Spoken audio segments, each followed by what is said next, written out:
బయట చూస్తే వర్షం, వెదర్ ఏమో చల్లగా ఉంది. అలా బయటికి వెళ్ళి వేడివేడిగా తిందామంటే వర్షంలో బయటికి వెళ్ళలేం. సో మా వదిన చెప్పింది నేను ఇంట్లోనే ఏమైనా చేస్తాను అని. కట్ చేస్తే ఇవాల్టి మన రెసిపీ మ్యాగీ. దానికోసం ముందుగా ఒక కడాయిలో 3 టేబుల్ స్పూన్స్ ఆయిల్, ఒక బటర్ హీట్ చేసుకోండి. అది హీట్ అయ్యాక 2 చిన్నవి లేదా ఒక పెద్దది ఉల్లిపాయ సన్నగా తరుక్కొని వేయించుకోండి. ఉల్లిపాయలు ఇదిగోండి ఇలా ఎర్రగా వేగాక ఒక పెద్ద పండు టమాటో సన్నగా తరుక్కొని వేసుకోండి. ఆ తర్వాత దాంట్లో ఒక బంచ్ ఆఫ్ కొత్తిమీర ఇలా సన్నగా తరుక్కొని వేసుకోండి.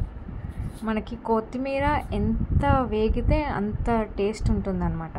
చూడండి ఇలా కొత్తిమీర నల్లగా ఇలా వేగిన తర్వాత చూడండి అన్ని వెజిటబుల్స్ నీట్గా వేగాయి. కొద్దిగా సోయా సాస్, ఇది ఆప్షనల్, మీరు స్కిప్ చేసుకోవచ్చు. చూడండి వెజ్జెస్ ఇలా మంచిగా వేగాక వాటర్ పోసుకోవాలి. మేము 5 బ్రిక్స్ మ్యాగీ వాడాం, సో 5 గ్లాసెస్ వాటర్ పోసుకొని మ్యాగీ ప్యాకెట్లో వచ్చిన టేస్ట్ మేకర్సే యాడ్ చేసుకున్నాం.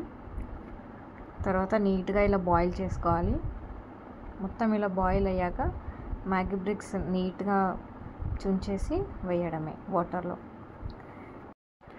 మీడియం ఫ్లేమ్లో మనకి 4 to 5 మినిట్స్కి ఇదిగోండి గుమగుమలాడే మ్యాగీ రెడీ. ఇక ప్లేట్ పైనుంచి కాస్త పచ్చిమిర్చి సన్నగా తరుక్కొని వేసుకొని ప్లేట్లో సర్వ్ చేసుకొని తినేయడమే. ఆహా, ఈ వెదర్కి ఈ వేడి వేడి మ్యాగీ కారం కారంగా పైనుంచి అలా నిమ్మకాయ పిండుకొని తింటే స్వర్గమే అనుకోండి. Thanks for watching. మీకు కనుక నచ్చితే like, share and subscribe. Thank you.